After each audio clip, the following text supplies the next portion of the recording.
Alright guys, we're back for more Dokkan, and I really like this new Vegeta and Beerus event that they have over on Global. It's really having such an awesome banner, and there's also a free-to-play unit who is tremendous. Absolutely incredible. This is one of the best free-to-play units in the game.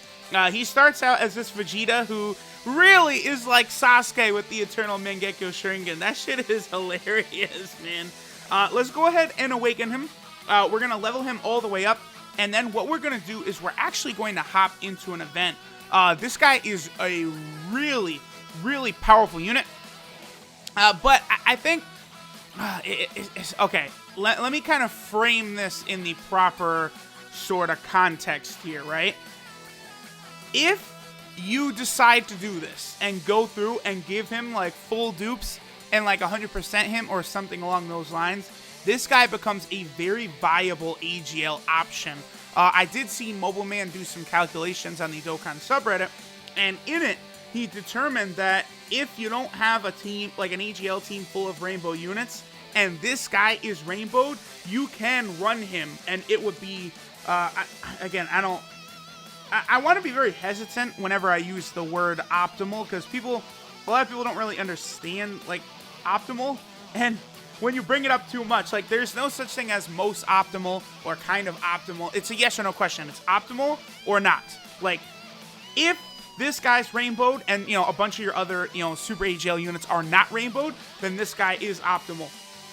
If not, you can still run. See, here, okay, here's the thing with counter units, right? I'm all over the place. Hey, y'all gotta forgive me. I'm so sorry. But here's the thing with counter units. You have to run them on the main rotation, or else they're not gonna output as much damage as other units, right?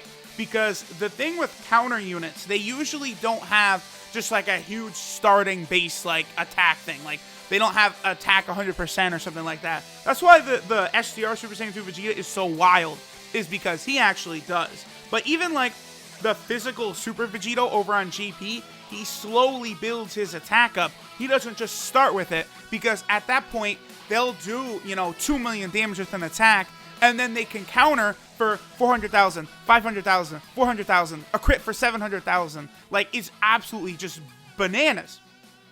So that's why, like, in order to output the most damage with one of these counter units, what you need to do is you have to have them, like, actually in the main rotation and countering, so that their damage will kind of catch up with what like a normal unit would do, right? So like, let's say you had Super Saiyan Blue Kaioken Goku. He'll just flat out like do a lot of damage, right? But like this Vegeta, he needs to be attacked a couple times so he can actually counter and do you know, the counter damage. In terms of what event to hop in, I don't know, let's just hop into like the cooler event. Sure, why not? Let's just do the cooler event. We'll bring a Super Saiyan 4 Vegeta, and we will while out here. Yeah, you can't use any Senzu, so we'll just bring a Android 8. Where are you, Android 8? There he is. Alright, so let me real quick, let's go over. No, not. Oh, I wish I had that Gohan on JP. I'll tell you all that for free. But here we go. This is Super Saiyan 2 Vegeta and BULMA Furious Transformation. I really, I love the fact that these cards are Super Saiyan 2 Vegeta and BULMA. It's a really nice touch. His leader skill is AGL type Ki +2 and HP and defense 50%. So I wouldn't really be too concerned about his leader skill, honestly. His super attack is the Gallic Gun, which does supreme damage to the enemy. His passive skill, now this is where he's really good. True Feelings Revealed. He gives himself 3 Ki, and he gets attack and defense 50% when facing only one enemy. Now, outside of something like Super Battle Road, the strongest fights are always going to be against one enemy. So you're going to be looking good there.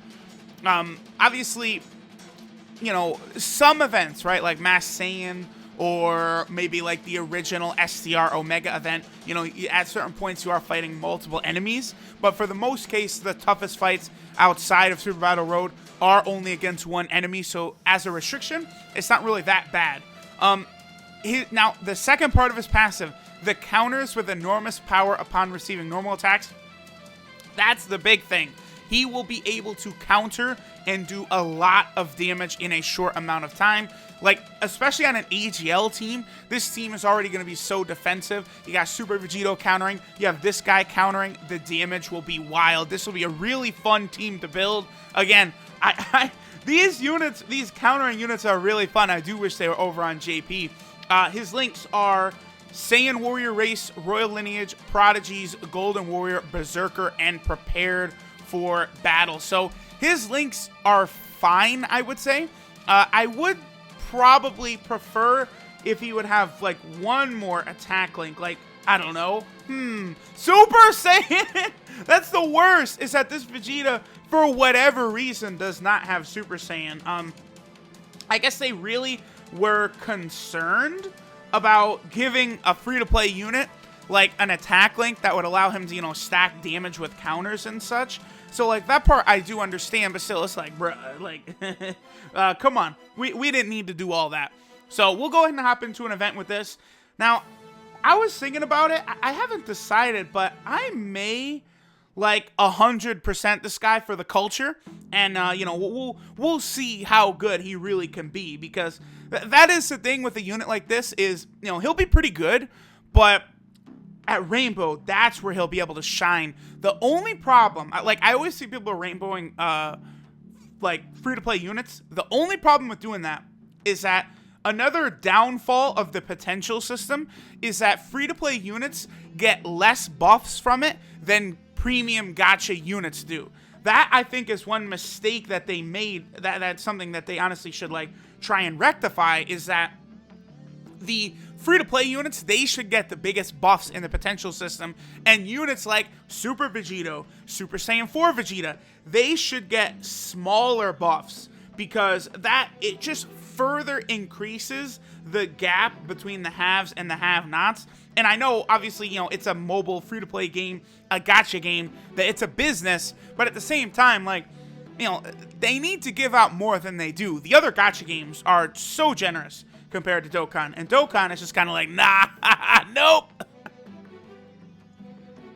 Alright, so this is going to be really fun to have, like, just counter units left and right. What I was kind of thinking I wanted to try and do was bring, like, a friend Super Vegetto, so we'd have 2 Super Vegettos and the Super Saiyan Vegeta for, like, 3 units who would just be countering left and right. That would be really fun. Alright, so, I think I might leave the Super Saiyan 2 Gohan here with him to kind of just further beef him up a little bit. Nah, we'll leave Super Saiyan 4 Vegeta there for now. I'm very curious to see how much damage he's going to be taking once we get, like, into the meat of the event.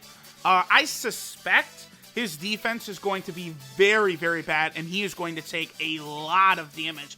Does he have the same counter animation as... Yeah, he does. Okay, so they have the same counter animations. I guess that was to be expected.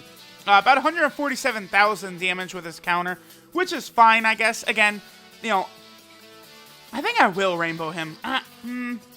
You know what? I am gonna rainbow him. Yeah, I think I will. I'm gonna rainbow him. We'll see, like, how much extra damage he can get, because remember, counters, the damage from counters, they're based solely off of your attack stat, right? So that, like, the more attack you have, the more damage you're gonna do. Like, SA level is not a factor in how much damage counters do. The other thing too is that the Vegeta, he does actually have a different I don't know what the wording is, but, like, a different, like, power for his counters, right? Like, I think Super Vegetto and the Super Saiyan 2 Vegeta, the STR one, they have tremendous power. And this Vegeta, the Super Saiyan 2 AGL Vegeta, he only has enormous power. So his counters are going to be doing a little less than the big units. I think, like, the Super Saiyan 4s, they also have tremendous, don't they? I actually just want to double check this. Yep, of evading enemy super attack and countering with tremendous. Yep, tremendous power. As I expected. Let me go ahead and pop a Android 8 right here. Well, no, I shouldn't have done that, because I should have seen exactly how much damage Vegeta is going to be taken from this guy, because, like, that's like a good test too, is we could kind of do, like, a before and after of what is this, you know, Super Saiyan 2 Vegeta going to take. Wow, 14,000. So that's significant there. I think for this guy to be really, yeah, 65,000. For this guy to be really, really viable, you're probably going to have to give him some potential system buffs. And I would actually say it's probably, for the most part, not worth it to do that. I don't think so. Like, with how precious potential system orbs are, and I know a lot of people are going to turn around and use the orbs they get from the LR Android campaign, and they're going to put that right into that Vegeta. I already know a ton of people are going to do that. Now, let me block with Vegeta, because you know what he's about to do right here? This cocksucker is about to super attack us at the start. Look how much health he has left. Watch this fucker super attack right here. Okay. Alright, I was gonna say I would have been a little salty right there. Your boy would have been a little salty. I think that is the worst, bro. Alright, so let's see here.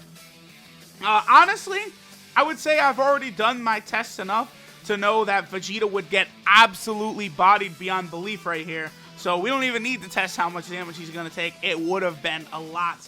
And oh boy, do I wish I had this Gohan on JP. That Gohan is so good on the STR Ultimate Gohan team. Alright, so we're going to get supered on Super Saiyan 2 Vegeta. Whoa! 20,000! Whoa! Bro, that's with a Whis active. Oh my goodness, that is a tremendous amount of damage. Yeah, you want to talk about tremendous damage? Goodness, cooler, chill, bro. Whoa. Yeah, sometimes these bosses actually impress me with how much damage they can do. Oh, okay. Double super. I appreciate it, Vegeta. That's one thing. On Global, I actually do have... I think I have one dupe in my Super Saiyan 4 Vegeta. I don't have any dupes on JP at all. That's definitely one of the units that I've got to, you know, put some love into. I got to get, you know, my Super Saiyan 4 Vegeta over on JP a little bit more sorted out. All right, so let's go ahead and pop an Android 8. And this probably is actually going to be the conclusion of this fight. I think Super Vegetto is going to tear his ass up. So this was a nice little test. Going into like a real Dokkan event and seeing how that Vegeta could handle himself. And I would say he did kind of fail. He'll be fantastic. Like, LR Frieza would get fucking bodied by that Super Saiyan 2 Vegeta. Absolutely, like, skull fuck. But in some of these Dokkan events, he's maybe not the best. So let me take the L. I'm a 100% him, and we're going to come back for another video, and we're going to see how good this Super Saiyan 2 Vegeta will be after he's rainbowed in the dupe system. It's a little bit of a grind, because you got to grind up all of the copies of the Vegeta. But I'll go ahead and knock it out, and we'll see how good he can be. So, thank you, everyone, for watching. And let's marvel at the awe of Super Saiyan 2 Vegeta and BULMA.